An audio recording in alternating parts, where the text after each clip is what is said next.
Bonjour à tous. Alors c'est vrai que c'est très désagréable parce que je dis à tous, mais pour moi, je ne vois personne dans la salle. L'éclairage est tel qu'on ne vous voit pas. Cette session est donc consacrée à la non-adhérence au traitement par PPC, une problématique qui concerne patients, prescripteurs, prestataires et systèmes de santé. Donc il y a 4 orateurs. Et on posera les questions au fur et à mesure. Donc chaque orateur a au total pour sa présentation et les questions une vingtaine de minutes. Donc nous sommes ravis d'accueillir en premier Frédéric Gagnadou, donc PIPH de Pneumo, on ne présente plus, surnommé cette année le Globetrotter du sommeil. On te laisse la parole, Frédéric.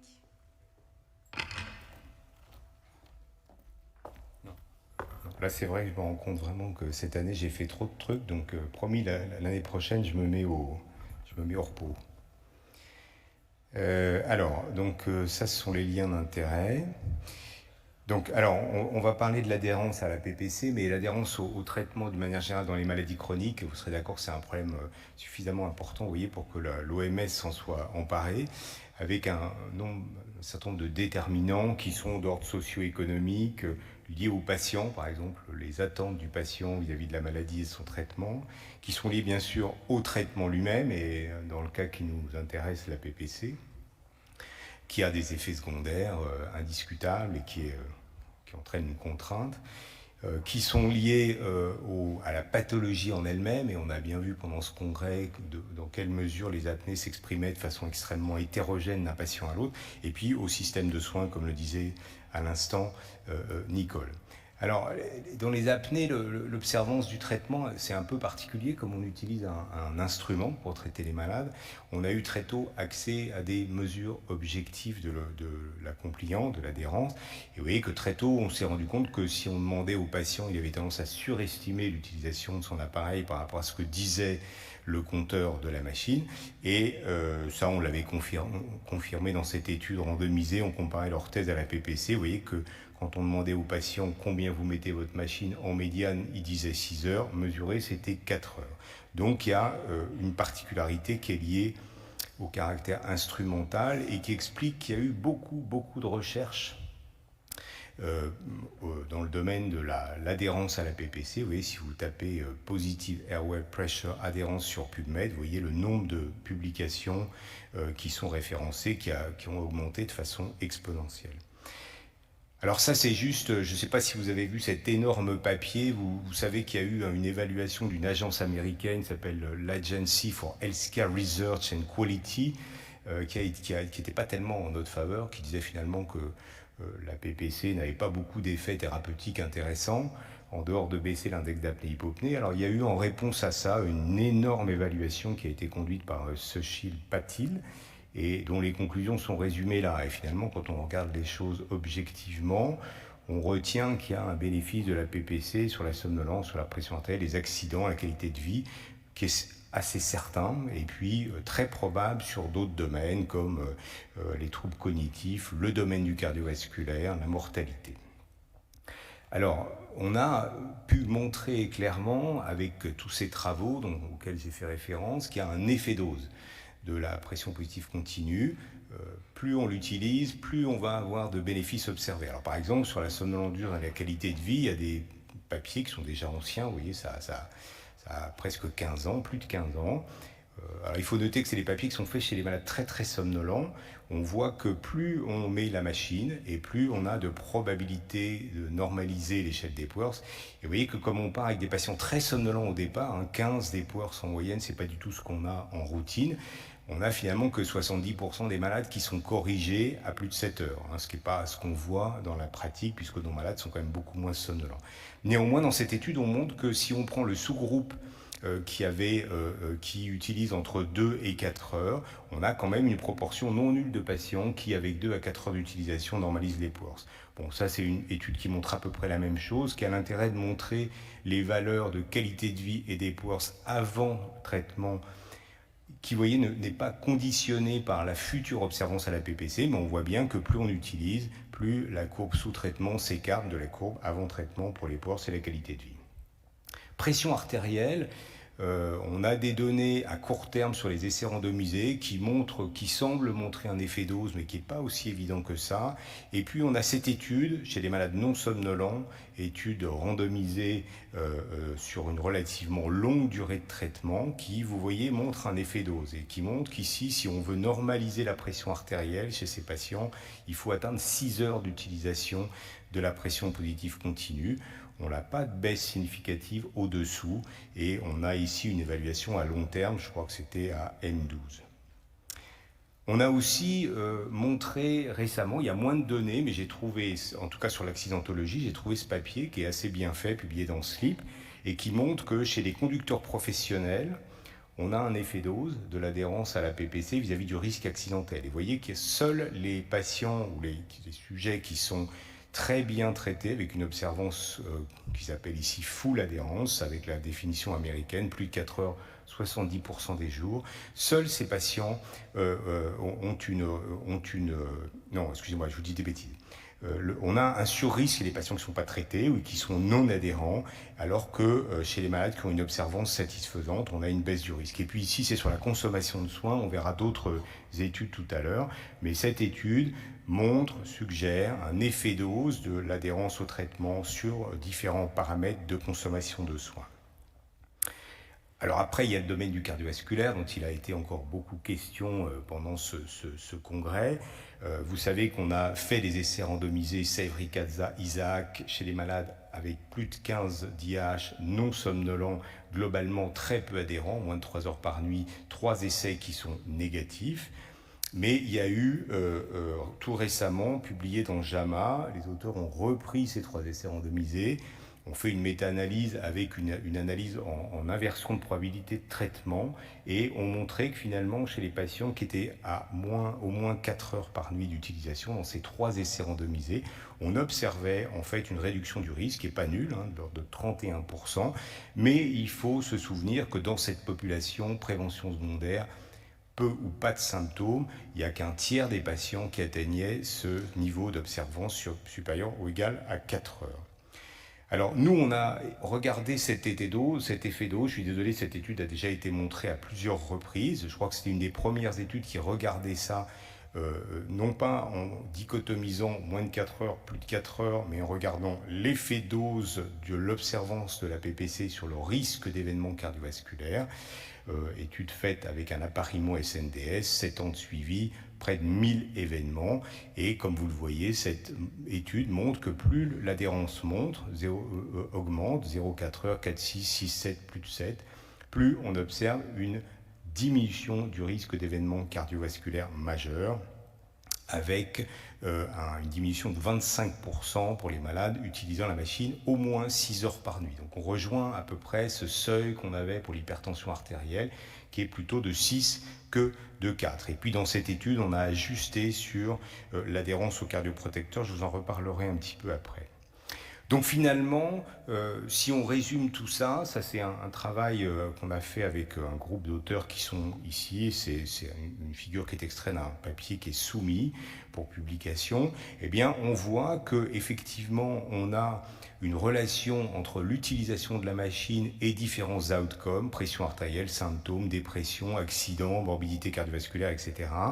On a des domaines où plus clairement on a un effet dose, où on montre que plus on, de façon proportionnelle, il y a une relation entre l'utilisation et le risque. C'est vrai pour les symptômes, somnolence en particulier, on l'a vu. C'est vrai pour la pression artérielle. C'est vrai pour les accidents cardiovasculaires avec l'étude que nous venons de faire. C'est probablement vrai aussi sur la consommation de soins. Et pour les autres, les autres outcomes, on est souvent avec ce seuil de 4 heures sans réel effet dose démontré.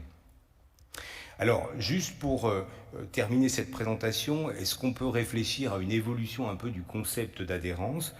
Si on dit que l'adhérence est très importante pour l'effet thérapeutique, il faut prendre en compte cette notion d'adhérence dans l'évaluation de l'efficience thérapeutique. Alors, il y a un concept qui est assez intéressant, qui s'appelle le Mean Disease Alleviation, qui est en fait le produit de l'adhérence au traitement, mais pas l'adhérence simplement en heures par nuit, mais en heures d'utilisation rapportées à la durée de sommeil. C'est important de savoir ce que représente l'utilisation de la machine par rapport à la durée de sommeil du patient. et avec l'efficacité de sommeil, c'est-à-dire en gros la capacité qu'a un traitement de réduire les apnées quand le patient utilise ce traitement. Et ça, par exemple, ça a été fait pour l'orthèse comparativement à la PPC. Vous voyez que schématiquement, la PPC réduit mieux les apnées quand on l'a sur le nez. On a un taux de réduction de l'IH de 80%, mais l'utilisation moyenne n'est que de 68-70%. Donc, le mean disease alleviation, je ne sais pas comment on pourrait le traduire en français, c'est cette surface finalement et pas très différent de ce qu'on obtient avec une orthèse qui réduit moins les apnées, mais qui globalement, du moins à court terme, est mieux utilisée, couvre la majeure partie de la nuit. Cette analyse, elle a été faite aussi pour la stimulation du 12, et vous voyez qu'on retrouve un taux d'efficience thérapeutique qui finalement n'est pas différent quand on prend la stimulation du 12. En général, les malades allument le soir et éteignent le matin, n'interrompent pas le traitement au milieu de la nuit. Elle a été faite aussi récemment pour évaluer la chirurgie. Je ne sais pas si vous avez vu, il y a eu un papier dans JAMA évaluant une chirurgie multisite qui montre une bonne efficacité thérapeutique. Et quand on compare l'efficience thérapeutique d'un geste chirurgical qui par définition est définitif, on ne retire pas l'intervention au milieu de la nuit avec une PPC, finalement, on a une efficacité qui est comparable. Le deuxième aspect auquel nous on s'est pas mal intéressé, c'est le phénotype adhérent. Finalement, qu'est-ce qui se cache derrière le fait d'être adhérent à la PPC? Ça, c'est un travail qu'on avait fait avec Nathalie Fleury il y a quelques années.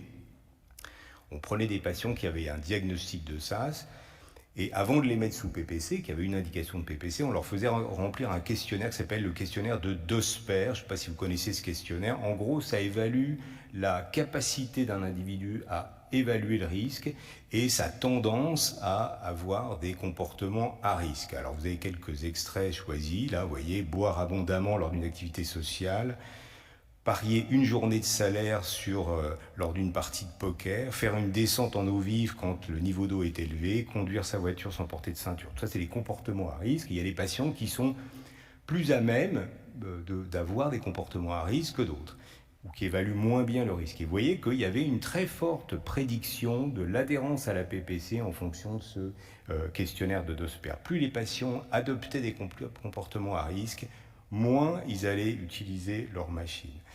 Et puis, ce qu'on a montré, nous, assez bien dans nos études, c'est qu'il y a une relation, dans ce sens-là, entre l'utilisation de la PPC et l'utilisation des médicaments cardioprotecteurs.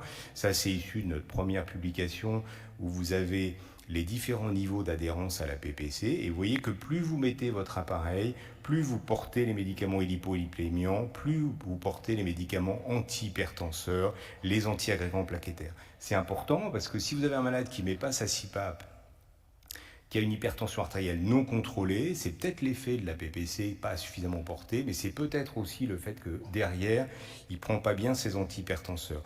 Même constatation dans un travail qui est aujourd'hui en révision, on attend la réponse. On s'est intéressé ici aux arrêts de traitement. Ce que vous voyez, c'est que quand vous comparez sur 8 ans des malades qui vont arrêter le traitement avec des malades qui vont le continuer avec une bonne observance, et bien pour toutes ces catégories de médicaments cardioprotecteurs, l'observance est plus faible chez les malades qui arrêtent le traitement.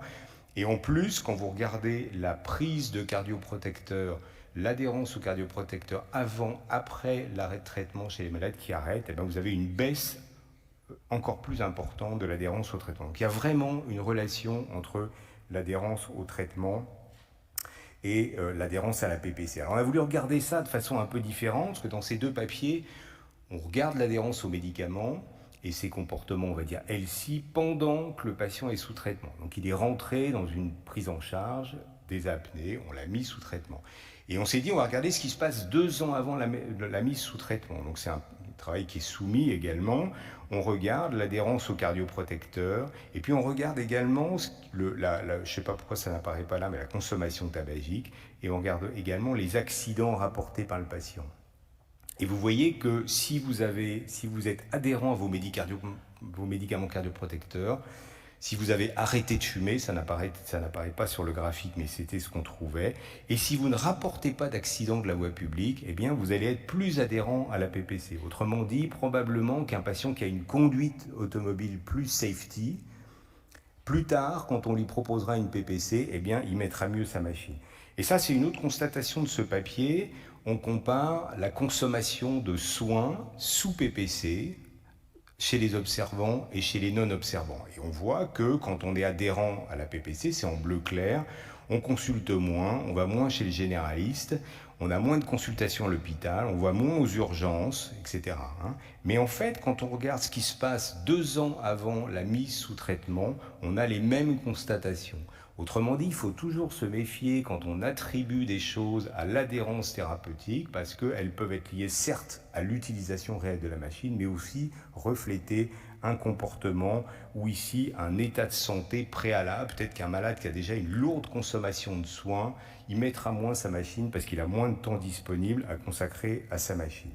Et puis la dernière chose, pour finir, c'est le tenir compte de la durée de sommeil. Ça, c'est une étude parmi les multiples études qui ont été publiées sur la relation adhérence à la PPC, ici, consultation aux urgences. Donc, on voit qu'il y a une relation entre l'augmentation de l'utilisation de la PPC et la consommation de soins d'urgence. Et puis, vous voyez qu'à un moment donné, ça remonte. C'est-à-dire, quand on utilise sa machine 8 ou 9 heures, finalement, on a une réaugmentation de la consommation de soins.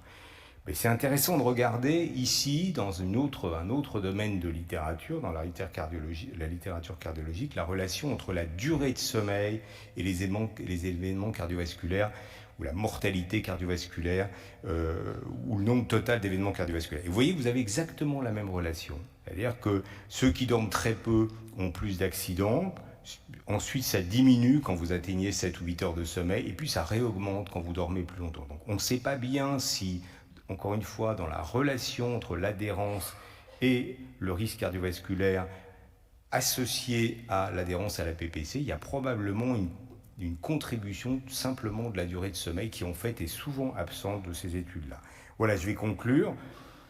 L'adhérence au traitement, c'est indiscutablement un déterminant majeur du bénéfice de la pression positive continue sur les paramètres de santé. On a vu qu'on a cette relation qui est établie de façon assez systématique. Probablement que la durée minimale efficace est différente en fonction des outcomes et elle est probablement un peu plus importante pour le risque cardiovasculaire que pour la qualité de vie ou la somnolence.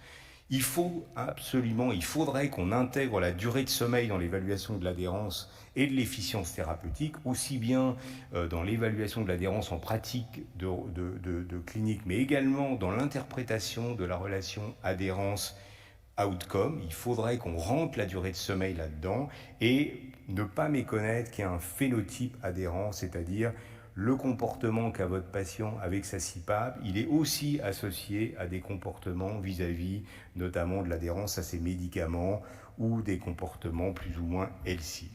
Merci pour votre attention. Merci beaucoup Frédéric, notamment pour nous avoir fait participer aux articles qui sont soumis, qui étaient particulièrement intéressants sur le phénotypage du patient. Merci beaucoup. Y a-t-il des questions dans l'Assemblée? Je ne vois pas grand-chose. On voit un petit peu mieux là. Ah ouais, c'est mieux ça. Des questions dans l'Assemblée? Finalement, le seuil de 4 heures. On pense quoi? Le seuil de 4 heures de l'assurance maladie, de 4 heures, 70% des nuits des Américains. Le seuil de 4 heures, c'est un truc qui est complètement arbitraire. Souvent, ça doit correspondre probablement à une observance médiane dans une population. Donc, on met le seuil à 4 heures, puis on voit des différences entre dessus. Mais bien évidemment, on voit que la relation, elle n'est pas continue. Elle est continue, elle n'est pas sur un seuil de 4 heures. Et dire qu'on est adhérent à 4 heures d'utilisation quand les recommandations de la SM disent qu'il faut dormir 7 ou 8 heures, c'est quand même relativement aberrant. C'est-à-dire qu'on va considérer que c'est bien d'être couvert de ces apnées la moitié de son temps de sommeil. Donc on voit bien que c'est encore une fois, c'est plus le fruit d'analyses statistiques qui pointent une durée, qui fait un bon ratio entre je le suis et je ne le suis pas pour mettre en évidence un effet, mais sur le plan de la physiologie, ça ne tient pas, c'est pas logique. C'est pas logique. Une autre question ? La notion de l'adhérence, est-ce qu'elle ne tient pas à l'éducation thérapeutique et l'explication quand même, le pourquoi et le comment du SAS et de son traitement Parce qu'en fin de compte, maintenant, le patient il est très informé, il sait qu'il y a beaucoup de gens qui ont des PPC, et donc je pense que l'éducation thérapeutique reste quand même un point clé dans l'adhérence. Bien sûr, alors ça, j'ai pas abordé ce point-là, puisque ça va être traité après sur, en gros, quelles sont les méthodes, les leviers qu'on a pour essayer d'améliorer l'adhérence, mais ça en fait partie, c'est évident, hein, c'est très important. Mais enfin, un des points que je voulais mettre en exergue là, c'est que l'adhérence de votre malade sous PPC, c'est pas seulement un problème lié à la PPC, c'est derrière un profil patient.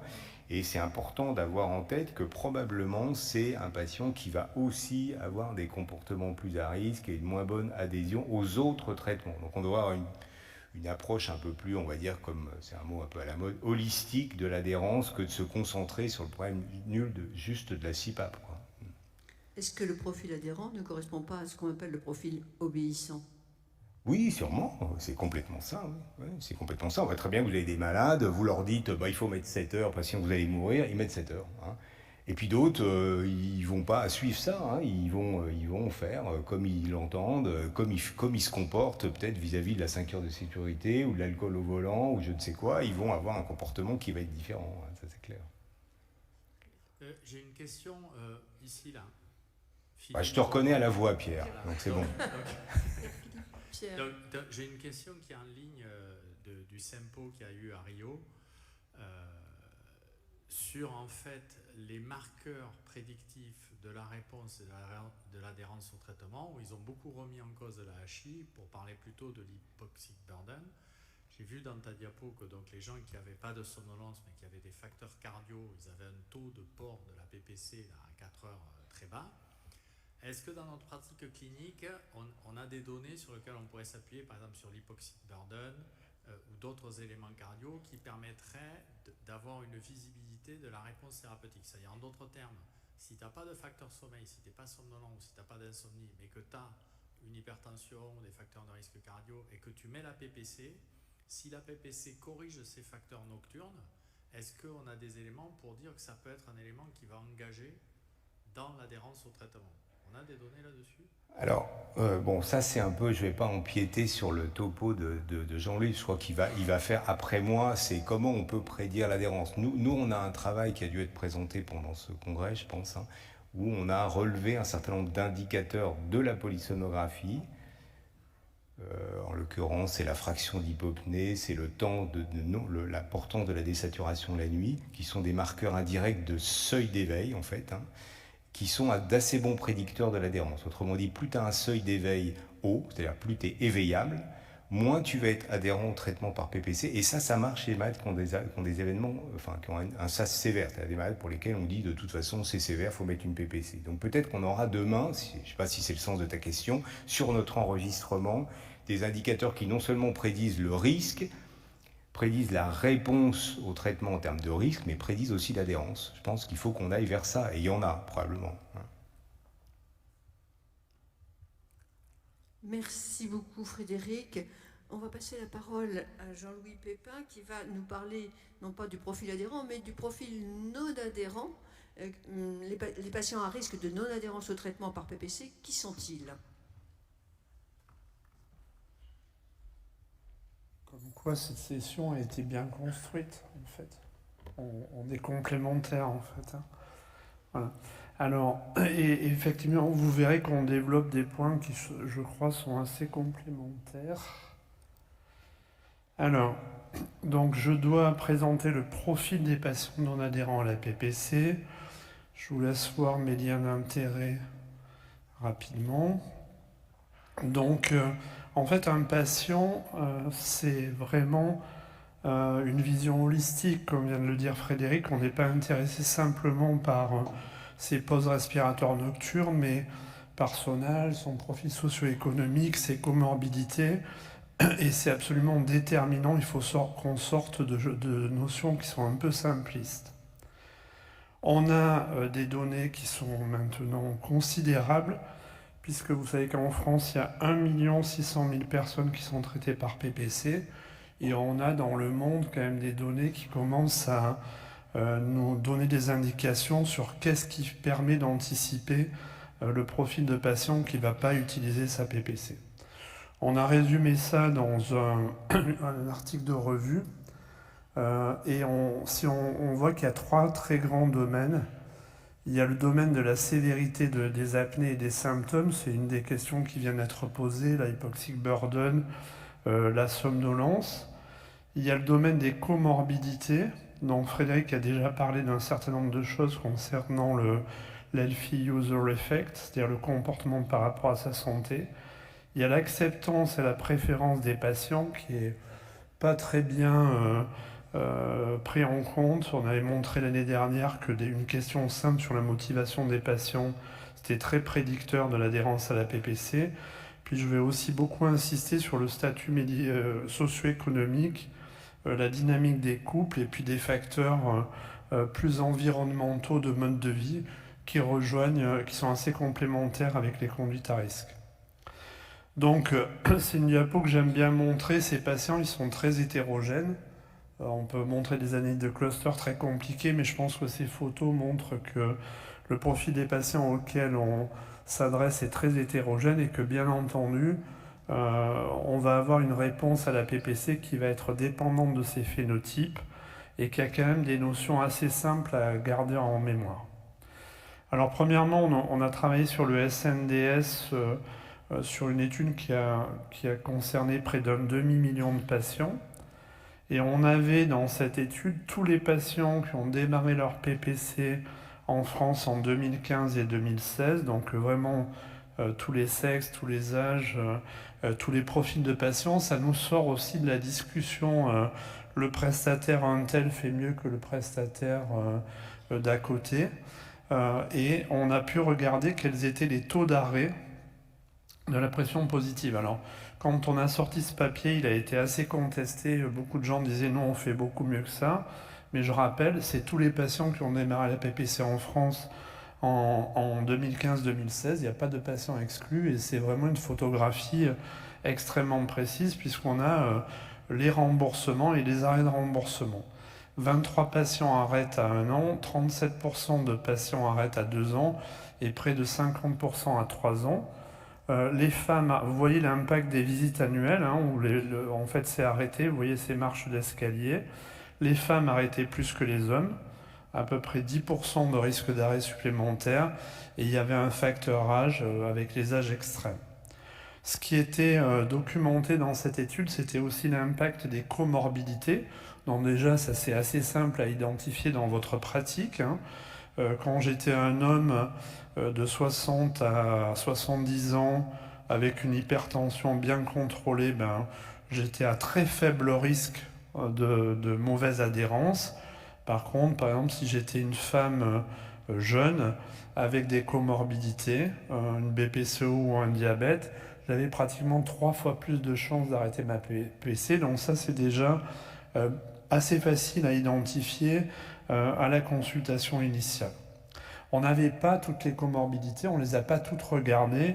Il y en a une qui est particulièrement importante et sur laquelle la connaissance a beaucoup avancé ces dernières années. C'est ce qu'on appelle le COMISA, l'association insomnie-syndrome d'apnée du sommeil. Nous, on ne faisait pas systématiquement une échelle EASI à la consultation initiale. Depuis qu'on l'a fait, je suis obligé de constater qu'on n'interrogeait pas très bien les patients parce qu'on sous-estimait massivement cette cause de non-observance et ce phénotype-là. Et vous voyez que quand on prend en charge les deux pathologies, ça c'est un essai randomisé qui montre que quand on fait de la TCC avant d'initier la pression positive continue, on gagne 61 minutes d'observance de la PPC.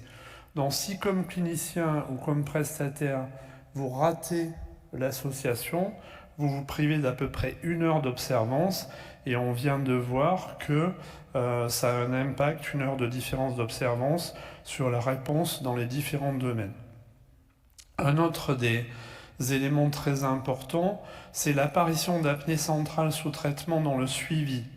Donc, dans cette étude sur des données de télémonitoring avec un large nombre d'individus, on voit que bien sûr il y a un phénotype qui répond très très bien, qui normalise ces événements, mais on a deux phénotypes, soit des gens qui développent des apnées centrales, soit des gens qui en avaient au diagnostic et qui les gardent. Ça représente quand même à peu près 5% des patients qu'on met sous PPC au total.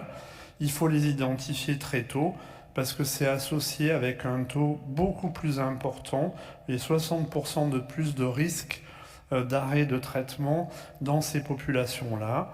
Et il faut les shifter en les passant sous ventilation auto-asservie.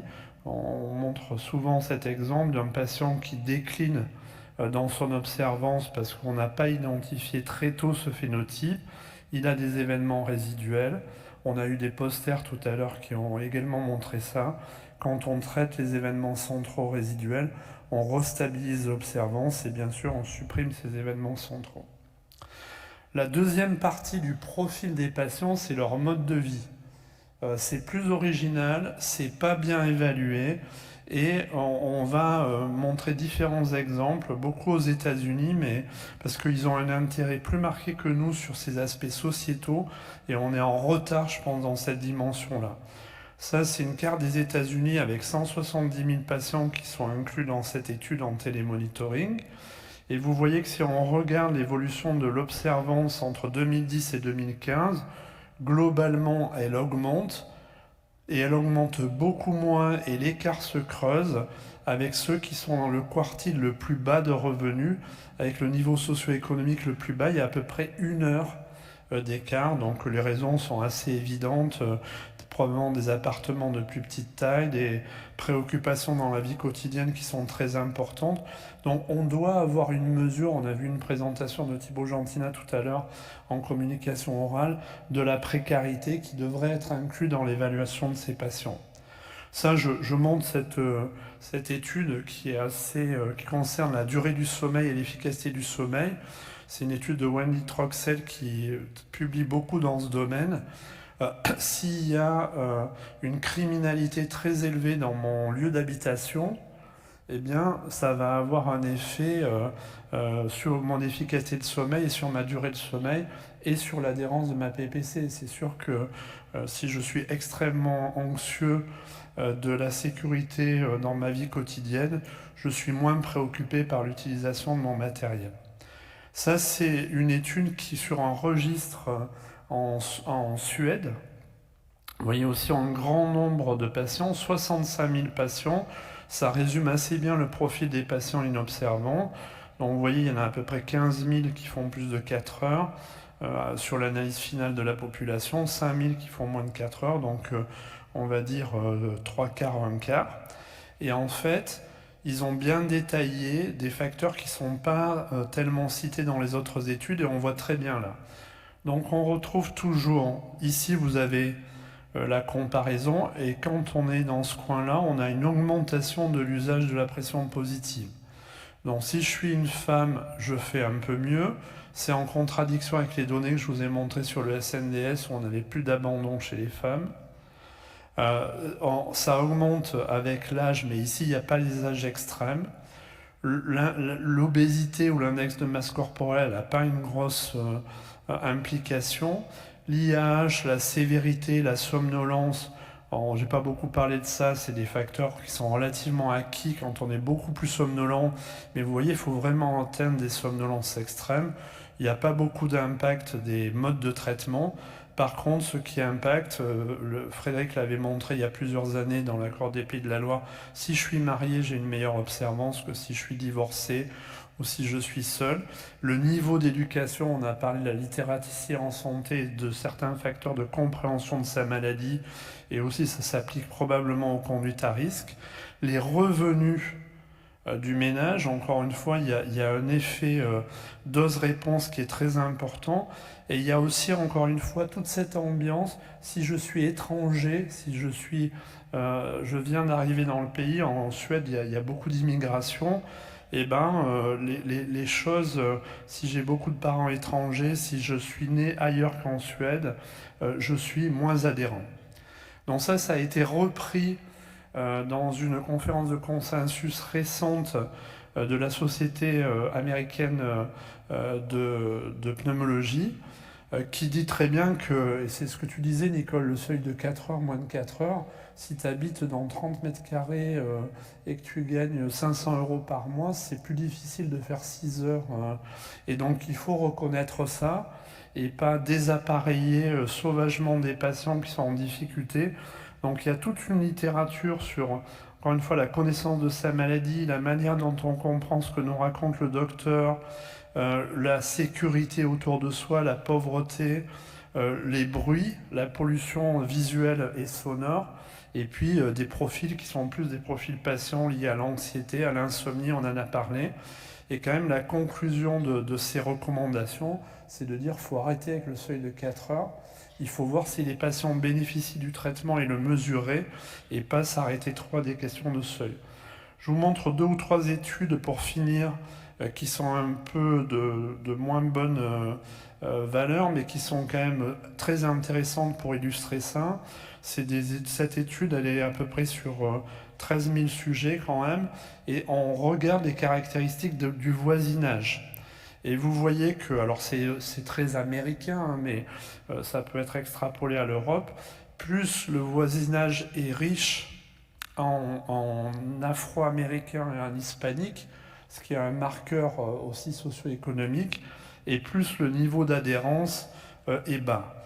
Cette étude qui est sous presse, hein, je suis désolé, du coup la diapo n'est pas parfaite, qui parle du racisme et des aspects de l'implication dans sa vie quotidienne du racisme. Donc il y a une échelle de discrimination dans ma vie quotidienne. Je suis discriminé à cause de ma race, de ma couleur, etc. Eh bien, on voit très bien que les gens qui sont exposés à une discrimination dans leur vie quotidienne, qui ont une vie quotidienne encore une fois difficile, eh bien, on va avoir ça va médier d'une manière très forte la durée d'utilisation de la pression positive.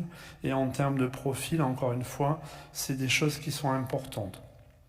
On a travaillé avec Thibaut Gentina, c'est un autre profil d'inobservance ou de variation d'adhérence qui est très importante. On doit caractériser mieux les couples et le fonctionnement des couples. Alors c'est un peu intrusif, c'est pas très facile à faire en consultation, mais on enfonce des portes ouvertes, mais c'est des choses qui sont démontrées par les données. Si je suis un jeune couple avec des enfants et que je travaille dur, ma durée de sommeil est réduite, c'est ce qu'a dit tout à l'heure Frédéric, et ben je suis moins observant que si je suis un couple pépère à la retraite qui peut passer beaucoup de temps au lit. Et la qualité de l'interaction avec le partenaire et le voisin de lit, c'est absolument déterminant, non seulement pour l'observance de la PPC, mais pour l'amélioration que je ressens avec ma PPC. Donc ces facteurs-là sont des facteurs très importants. Et donc en fait, si on conclut sur 2 ou 3 diapos, puis sur une proposition pas de registre, mais de collection de données prospectives. Vous voyez ce que je vous disais des recommandations de l'ATS, hein, c'est récent. Dans ce papier de position, on va le traduire ensemble pour ne pas le déformer. Nous demandons un changement des politiques de santé et du remboursement pour réduire les inégalités et faire le choix sur les besoins centrés sur le patient. Nous demandons d'éradiquer la règle de 4 heures et de répéter la polysomnographie pour represcrire la PPC, pour se concentrer sur les améliorations du patient, pour décider si son traitement est efficace ou pas, et pas juste utiliser ces seuils arbitraires. Alors, je vais finir avec ça, parce que c'est un papier dans Nature Medicine, donc moi ça m'impressionne toujours un peu, un papier dans Nature Medicine, et c'est l'équipe de Wendy Troxel dont je vous parlais tout à l'heure qui dit qu'aujourd'hui, quand on fait des collectes de données dans la cohorte des Pays de la Loire, dans n'importe quelle cohorte, dans un dossier clinique, on doit arrêter de recueillir uniquement des données de santé. Je pense que ça devrait inspirer beaucoup les prestataires aussi, mais il faut avoir des données qui concernent l'environnement physique, le voisinage, le contexte social et économique. Il y a bien sûr tous les facteurs classiques. Les comportements, on a vu l'importance de ce que montrait Frédéric. Si je prends bien mes médicaments, que je fais de l'exercice, il y a des chances que je sois adhérent de ma PPC si je n'ai pas de conduite à risque. Et aussi l'aspect de la santé mentale qui recouvre aussi les comportements. Et vous voyez, leur proposition dans ce papier, c'est d'avoir dans toutes les cohortes, dans les maladies chroniques dorénavant, l'inclusion de tous ces facteurs, et je pense qu'on serait bien inspiré de faire la même chose quand on veut faire du profilage de patients à risque de non-observance de la pression positive continue. Voilà, merci beaucoup. Merci Jean-Louis. Je me demande quand est-ce qu'en France on fera une réflexion qui équivaut à celle que tu as donnée, la position paper, là, en disant faut arrêter de se fixer ce seuil de 4 heures et tenir compte de l'amélioration perçue par le patient et du bénéfice qu'il en ressent, quelle que soit la durée d'utilisation. Alors c'est un petit peu dangereux, Nicole, hein. C'est-à-dire qu'il ne faut, il faut pas que ça devienne le grand n'importe quoi en disant j'ai rempli une échelle analogique visuelle, le patient est content, on continue, mais quand même ça doit être pris en compte de manière bien plus importante que ce simple paiement à la performance avec des seuils dont on dit qu'ils ne sont pas forcément pertinents en fait. Est-il des questions dans la salle ?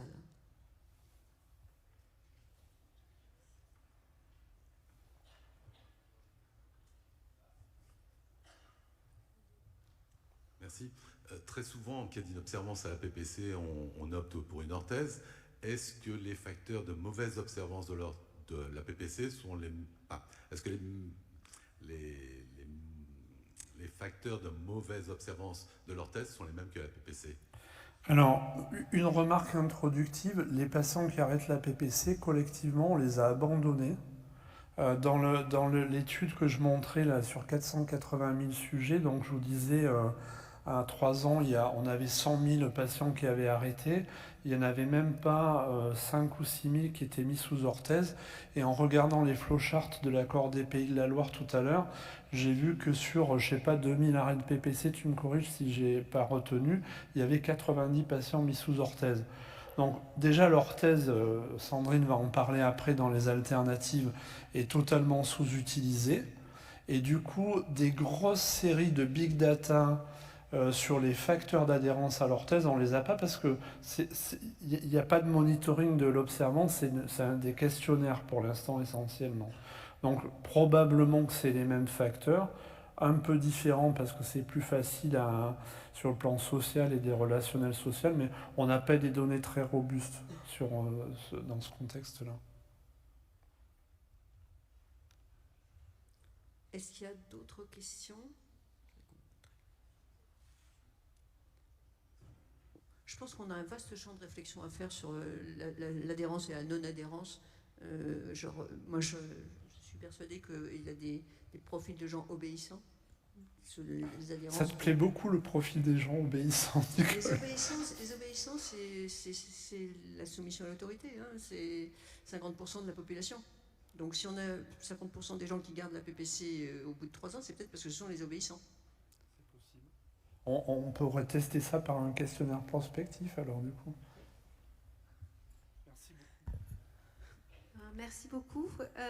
Nous sommes ravis de voir Dany Jaffel arriver, pneumosomnologue particulièrement actif, avec un don d'ubiquité impressionnant. Je te donne la parole, Dany.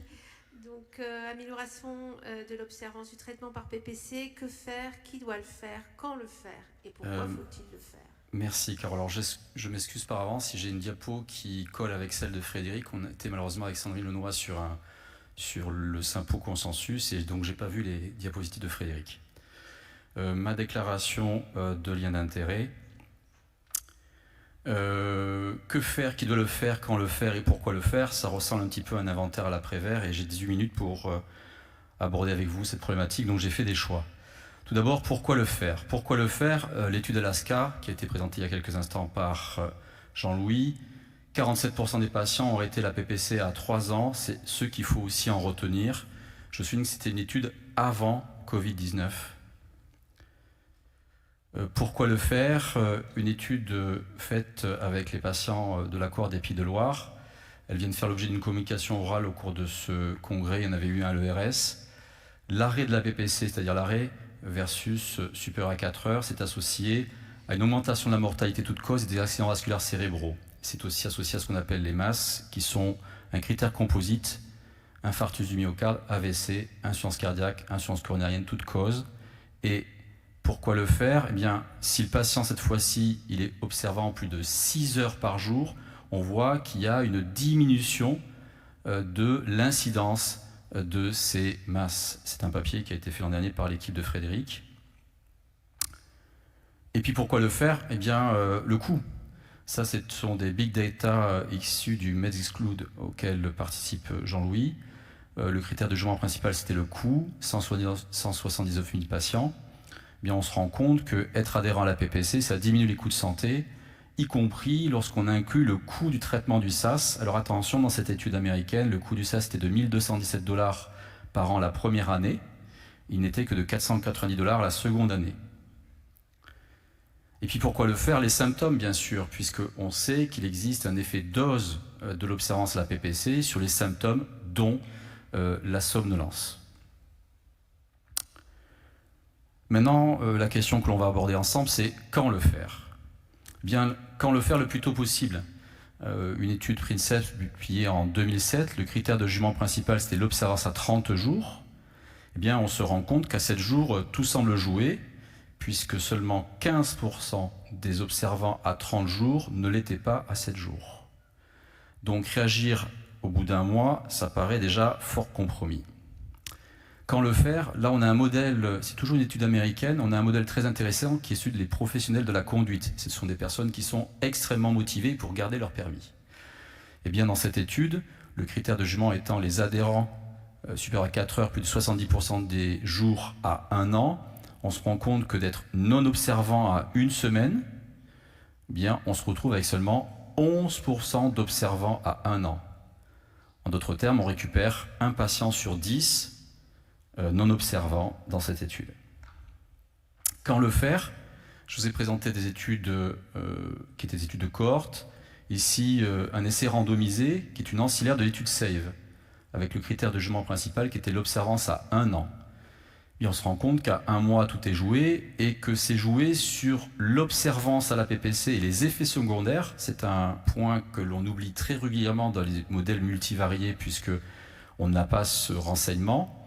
Et on voit que ça prend le pas sur beaucoup d'autres critères qui sont habituellement retrouvés dans des études, à savoir le sexe, à savoir l'Epworth.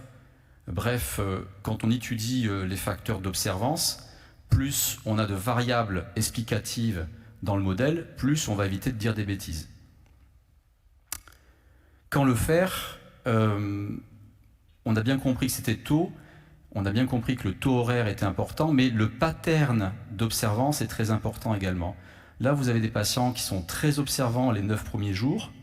Eh bien, on se rend compte qu'ils sont très observants à 63 jours. Là, on a des patients qui sont très irréguliers dans l'observance. On se rend compte qu'ils sont moins observants à 63 jours. Bref, non seulement l'utilisation horaire compte, mais la façon de le prendre les premiers jours de traitement est très important. Et cela, ça a été confirmé sur un échantillon de patients issus de la cohorte des Pays de Loire, avec un modèle mathématique qui avait été réalisé par un fabricant, et où, alors là c'est la boîte noire, hein, mais ce qu'on sait c'est que le pattern d'observance sur les 14 premiers jours, donc cette régularité ou irrégularité de prise, était beaucoup plus prédictif de l'adhérence à 3 mois que la simple observance à 14 jours. Donc il faut regarder le taux horaire, mais la façon dont c'est pris sur les premiers jours. Quand le faire? Le plus tôt possible, regardez bien le ressenti patient. Alors là on est sur une étude américaine où il y a une titration sous machine. Mais le ressenti patient basé sur ce questionnaire est prédictif de l'observance à 30 jours. C'est-à-dire la première nuit de traitement, beaucoup de sont surjoués. Pour chaque point négatif sur le questionnaire, c'était 3 minutes de moins d'observance à 1 mois. Et accessoirement, le fait d'avoir une polysonographie qui n'a pas été initiée par un spécialiste du sommeil, on perdait d'emblée 69 minutes. Je livre ça à l'analyse de ceux qui ont fait le rapport Next Step. Quand le faire? Alors là, on est sur des big data. La définition de l'observance, c'est propre à cette étude UK. On dit qu'un patient est très observant quand il utilise plus de 75% du temps pendant des jours, et qu'alors 75% des jours sont supérieurs à 4 heures.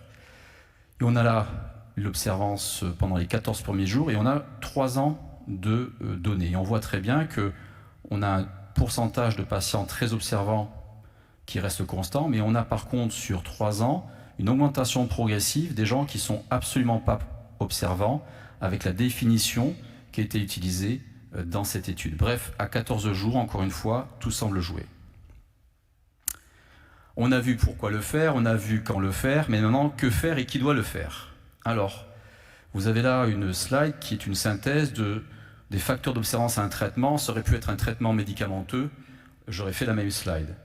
Ce qui va augmenter l'observance, c'est lorsqu'une maladie est perçue comme sévère ou dangereuse, le traitement efficace, quand on a une attente positive du traitement, qu'on a un entourage facilitant, bref, des choses que l'on peut voir dans le SAS. Mais on peut également voir chez les patients qui ont un SAS, le fait que la maladie soit perçue par le patient comme silencieuse, qu'elle soit perçue comme avec un traitement ayant beaucoup d'effets secondaires, avec un déni très fréquent désormais, avec une dépression, c'est des éléments qui sont extrêmement très fréquents. Bref, l'exemple de la PPC, c'est à la fois des facteurs prédictifs d'observance et d'inobservance. Ça a été bien déployé, bien développé par Jean-Louis.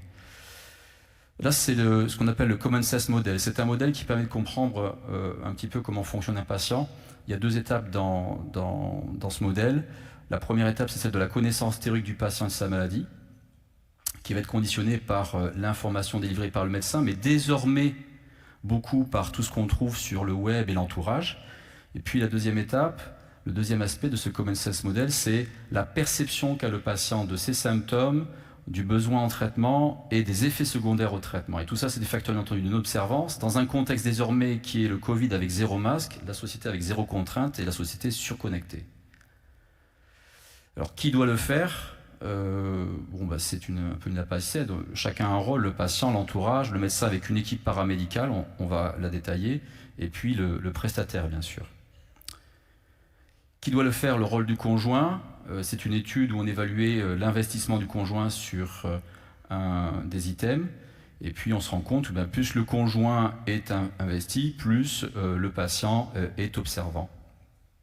Cette slide, c'est quasiment la même que celle qui vous a été présentée, si ce n'est pour préciser que dans la qualité du mariage, ce qui était important, c'était la durée du mariage. Donc plus ça dure, plus l'impact du conjoint est important dans l'observance du patient. Qui doit le faire? Le médecin. Être pris en charge, alors ce sont des vieilles études politiquement très incorrectes, mais être pris en charge par un médecin qui est un spécialiste du sommeil, qui a autour de lui une organisation, eh bien, ça augmente l'adhérence. Il est bon de le rappeler. Je vais maintenant vous présenter différentes techniques qui ont fait l'objet d'une analyse publiée en 2019. De temps en temps, je compléterai avec des analyses supplémentaires. Ce sont essentiellement des essais randomisés. Est-ce que faire du télémonitoring, c'est utile? On essaie de randomiser, ça sort. Et on est à plus de 0,5 heures, donc supérieur à ce qu'on appelle la différence minimale clinique significative. Et ça a été fait sur 498 patients et 5 essais randomisés. Donc a priori, le télémonitoring, ça marche. Mais le télémonitoring, ça ne marche pas dans tous les cas. Ce n'est pas une panacée. Et ce papier qui vient d'être publié dans Journal of Clinical Medicine est très intéressant dans le sens où on a rajouté une télévisite à une prise en charge standard. Et la télévisite, elle n'est pas définie dans son contenu, ni dans ses actions correctrices. Mais on se rend compte qu'un petit peu quand c'est le bazar, ça ne marche pas. Ça ne marche pas sur l'adhérence, ça ne marche pas sur la qualité de vie. Et cette étude, elle pose la question vraiment de bien définir le contenu des télévisites, mais également de quand est-ce qu'on passe d'une télévisite à une visite physique. On s'est également posé la question de savoir s'il fallait faire une incitation financière du patient. Donc là aussi, c'est un essai randomisé. Et on se rend compte que rajouter une incitation financière au fait que le patient ait un web access, ça ne change absolument pas l'utilisation de la machine. On s'est posé la question historiquement de savoir si le mode autopiloté versus mode constante, ça augmentait l'observance. La réponse est non. Et dans l'étude Predivarius qui vient d'être publiée cette année, qui est une étude multicentrique française, on se rend compte qu'il n'y a aucune différence entre les 2 bras fixes versus autopilotés. Je me permettrai un commentaire, par ailleurs, qui est celui-ci. Dans les essais randomisés internationaux, il est fréquent d'avoir 3 heures d'observance. Dans le modèle français de l'époque, puisque cette étude a été réalisée également avant 2019, on voit que les essais randomisés ont trouvé des observances bien plus importantes à près de 6 heures par jour. Est-ce qu'un mode confort, ça va améliorer l'observance? Dans les essais randomisés, cela n'est pas démontré. Il y a des essais où, après échec, il semble que cela soit efficace, mais dans tous les cas, il n'y a aucun intérêt à mettre un mode confort, tout du moins aujourd'hui, en première intention pour augmenter l'observance. Est-ce que mettre une BiPAP, ça augmente l'observance? La réponse est non également, sur la base des essais randomisés. Ça ne veut pas dire qu'après un échec, on ne puisse pas mettre une BiPAP, mais pas en première intention. Est-ce que le choix du masque est important? Aucun bénéfice, tout du moins pour l'instant, d'un masque narinaire versus un masque nasal. Pour ce qui est du nasal versus facial en essai randomisé, c'est non. Par contre, et ça pourra faire l'objet d'une question, Carole, le bénéfice d'un nasal versus facial en non randomisé, donc en étude de cohorte, est démontré. Tout du moins suggéré, pardon. Pour ce qui est de l'humidification, est-ce qu'on doit mettre un humidificateur systématique? Alors, beaucoup de prestataires, en particulier dans le sud de France, ont une dérive qui est de mettre un humidificateur systématique, quitte à ce que le patient l'utilise ou pas. Il faut comprendre que déjà, le patient doit comprendre comment la machine marche. Mettre en place un humidificateur et lui expliquer comment il pourrait utiliser un humidificateur est, à mon avis, un non-sens. D'autant plus qu'il est clairement démontré qu'en première intention, il n'y a pas d'intérêt à humidifier, et que ça fait l'objet d'un consensus qui sera bientôt repris, mais après, au moment où je vous parle, on n'a pas de preuves. Par contre, chez les patients qui ont des symptômes, en particulier de nez sec, de nez bouché, de bouche sèche et de gorge sèche, il est démontré que de mettre en place un humidificateur, c'est efficace. Pas sur le nez qui coule. Alors que faire? Gérer les fuites à court terme avec un technicien. Alors ça, c'est un essai randomisé qui fera plaisir aux prestataires, puisque on voit, et à notre système de soins, à notre parcours de soins, puisqu'on voit qu'un technicien qui adapte l'interface, le premier mois de l'appareillage, permet d'avoir des observances thérapeutiques meilleures. Au bras randomisé, je n'ai pas de technicien, c'est-à-dire que le patient se débrouille tout seul. Le technicien est en particulier sensibilisé au fait de se méfier de l'ouverture de bouche. C'est un papier qui aura bientôt 20 ans, mais il est clairement démontré que les patients qui ont des fuites buccales avec une ouverture de bouche prennent moins la PPC. C'est également démontré chez les patients à long terme. Les patients qui ont la bouche sèche ou qui ont des symptômes d'effets secondaires ont soit des problèmes d'adhérence, soit des problèmes de somnolence résiduelle excessive. Et ça, c'est une étude qui avait été faite avec un modèle où initialement il y avait 56 variables. Alors on est souvent en train de se poser la question de qu'est-ce qu'il faut faire désormais pour optimiser, puisque je vous ai fait des réponses très fréquemment négatives sur un plan technique. Bien peut-être que le prestataire n'a pas qu'un rôle technique, il a peut-être d'autres nouveaux métiers à développer. Il y a un bénéfice de l'éducation thérapeutique sur l'observance, ceci est clairement démontré, pas sur l'adhérence, mais sur l'observance, oui. Et pour ce qui est du bénéfice d'une thérapie comportementale, on a un bénéfice non seulement sur l'adhérence, mais également sur le nombre d'heures utilisées par jour, mais également sur le pourcentage de gens supérieur à 4 heures. C'est à relativiser compte tenu de la discussion qu'on vient d'avoir.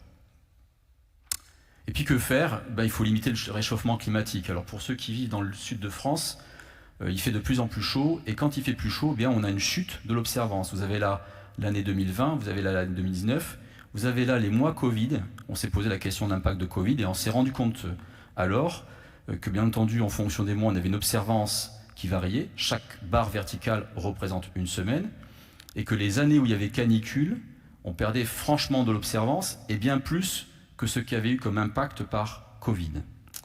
Voilà. Je vous remercie pour votre attention.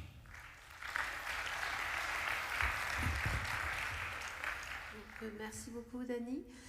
Donc, si j'ai bien compris, as-tu quelque chose à dire en plus sur l'utilisation du masque facial versus le nasal? C'était très symbolique, en fait, la question, parce que j'ai vu beaucoup de présentations et communications orales sur observance.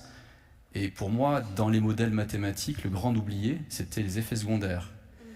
Dans l'étude SAVE, où il y a beaucoup de variables, la seule chose qui sort, c'est les effets secondaires. Donc là, le technicien a un rôle, et on le voit avec l'essai randomisé, où le fait de bien adapter le masque pour les fuites fait que le patient est plus observant. Nous sommes en train de réfléchir à notre modèle de santé et à la place des prestataires. Il est évident qu'à la phase initiale, au moment où on doit adapter le masque, il y a une réelle compétence à avoir, et il faut aller vite, puisqu'au bout de 7 jours, c'est cuit. ou presque. Alors pour le choix des masques, il peut apparaître un peu paradoxal que les essais randomisés disent j'ai un facial, j'ai un nasal, c'est la même chose. Donc bras nasal versus facial, on ne voit pas de différence. Et que dans les études de cohorte, on dit mais il y a une différence. Et aussi bien la cohorte de Grenoble que la mienne, on a montré des différences. On se rend compte en reprenant l'historique des masques que les patients qui sont sous un facial et qui avaient commencé avec un nasal étaient moins observants avec un nasal qu'avec un facial. Donc effectivement, je suis avec un facial, j'ai eu un nasal, c'est pas top, mais c'est mieux que quand j'avais un nasal. Et puis on se rend compte que les patients qui ont commencé avec un facial et qui gardent le facial ont quasiment une observance comparable à avoir un nasal. Donc, ce que ça veut dire par là, dans le contexte des recommandations qu'on fait, on avait recommandé un nasal en première intention. Il faut peut-être ajuster nos recommandations, puisque le groupe de travail avec Wojciech en particulier et Sandrine sont en train de se réunir pour réactiver tout ça. Il faudra peut-être se poser la question d'un questionnaire qui permet d'identifier les patients qui ont le nez bouché, pour qui on va mettre un facial d'emblée. Et ça, c'est ce qui émerge à mon sens de la littérature aujourd'hui, c'est ça. Il y a un phénotype patient qui a le nez bouché, et l'équipe de Grenoble a beaucoup travaillé dessus, qui dit si tu commences par un nasal, les 7 premiers jours vont être vraiment désagréables pour le patient. Et il aura commencé avec un nasal, tu lui mettras un facial, mais les 7 premiers jours ont vraiment été désagréables. Et on a un faisceau d'arguments dans la littérature pour penser que si tu te rates les 7 premiers jours, ça sera peut-être difficile de récupérer le coup après. Voilà. Est-ce qu'il y a des questions dans la salle sur comment peut-on améliorer l'observance? Comment, quand, qui? C'est vrai qu'on a l'impression qu'au départ, la réponse est toujours une réponse très très technique. Je change de masque, mais il y a des gens où le problème de l'adhérence n'est pas simplement un problème technique. Et quand on en est au 6e changement de masque, on se dit mais il y a un autre problème que le problème de masque lui-même. Ce que tu dis là est très très important, Nicole. Le changement de masque peut être une sorte de fuite en avant avec une réponse technique du technicien qui est démuni parce qu'il n'a pas d'autre chose à proposer. Et c'est un vrai problème. Sur l'analyse qu'on est en train de faire, on montre qu'au-delà de 3 changements sur 3 mois, ça fait pchit. Tu peux en proposer 4, 5, 6, le patient c'est fini. Donc encore une fois, il faut aller très vite. Il y a une optimisation technique à faire les premiers jours, il faut être très réactif. Faire passer un technicien une fois puis attendre 15 jours, c'est probablement quelque chose qui changera dans le temps. Et ensuite, il y a des réponses qui peuvent être motivationnelles. Jean-Louis a montré un essai thérapeutique où il traite l'insomnie avant la mise en place de la PPC. Il est rarement urgent qu'on mette en place une PPC. Il y a peut-être une analyse à faire d'abord.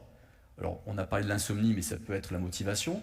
Motiver la personne et démarrer le traitement. C'est pas une fois qu'on est en échec, il faut faire ça très probablement qu'on a un timing à réfléchir de nos différentes interventions.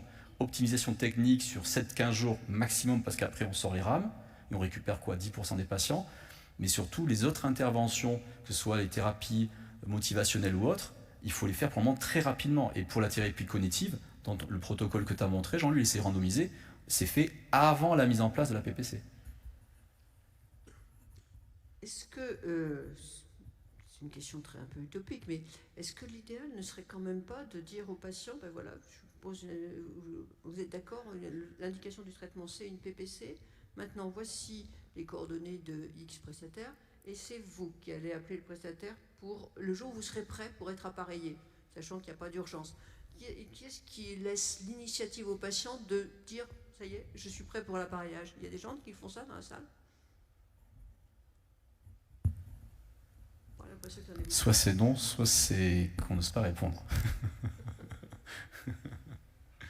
Ah, il y a une main levée. Une main levée au milieu de la salle.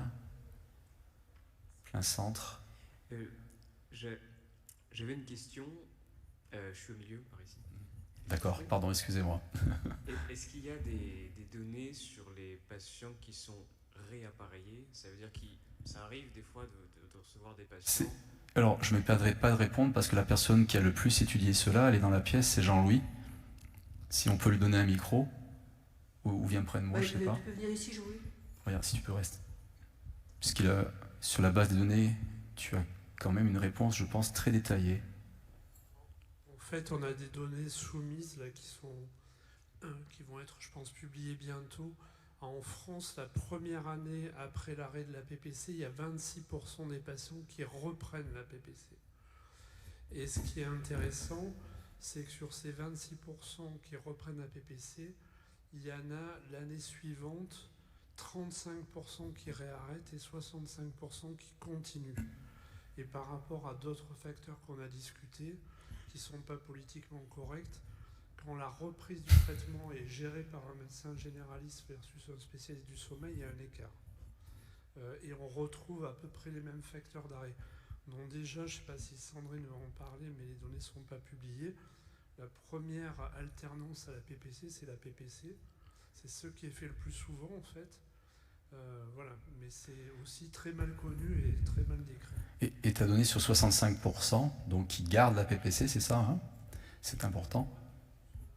Et c'est une étude, c'est sur quelle année que tu as fait ça?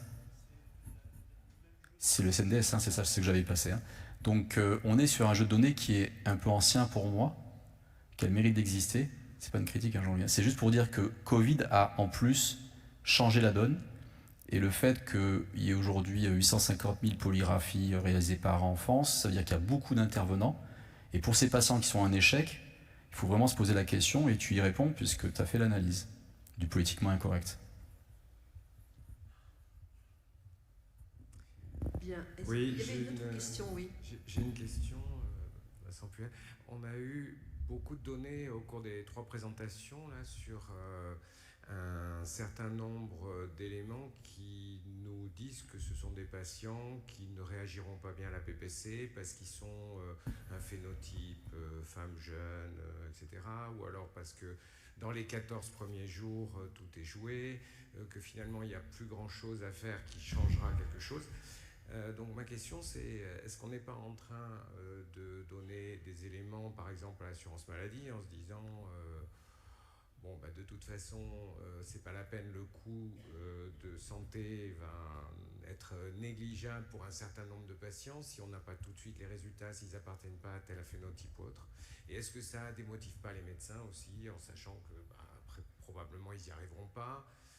Donc je sais pas, je trouve que c'est un peu démotivant peut-être d'avoir ces données-là, et en sachant qu'on n'a pas exactement ça dans nos consultations. C'est que quand on travaille sur la consultation, qu'on fait de l'éducation thérapeutique, on peut avoir des patients qui ne sont pas du tout dans ce cadre-là. Ah, absolument. L'intérêt de ces données, c'est de montrer aussi des hétérogénéités de population où on va pouvoir peut-être focaliser des réponses et des prises en charge supplémentaires. Il est hors de question de proposer une thérapie cognitive et comportementale à tout le monde. Mais peut-être que grâce à ces études, on prend conscience que ça peut avoir un intérêt, et peut-être que le prix d'une thérapie cognitive et comportementale, elle sera largement compensée chez certains patients par le gain, soit de qualité de vie, soit voire même de morbidité, mortalité cardiovasculaire. Donc moi je ne le verrai pas négativement, je le verrai comme un éclairage sur ce qu'on veut voir et ce qu'on ne veut pas voir, mais comme la possibilité de mobiliser des ressources sur des patients à risque. Moi, personnellement, quand je reçois un jeune adulte qui a 45 ans, qui est homme, qui a un peu de surpoids, qui a une somnolence importante et qui a un hypoxic burden et un pWatt maximum, je passe beaucoup de temps, bien plus qu'avec quelqu'un d'autre, pour lui expliquer les enjeux, et je le revois plus vite, et je modifie ma prise en charge, parce que lui, il ne faut surtout pas le rater d'un point de vue trajectoire. On va améliorer sa qualité de vie, mais on va aussi peut-être modifier sa trajectoire cardiovasculaire. L'enjeu là, il est énorme. Ça ne sera pas la même chose qu'une personne qui est très accompagnée, qui est très motivée, qui est plus âgée, dont l'enjeu vasculaire est moins important, qui a des symptômes qui sont moins importants, qui est clair dans sa tête. Je pense qu'il faut adapter nos parcours de soins aux personnes. Je ne le verrai pas négativement, je le verrai positivement.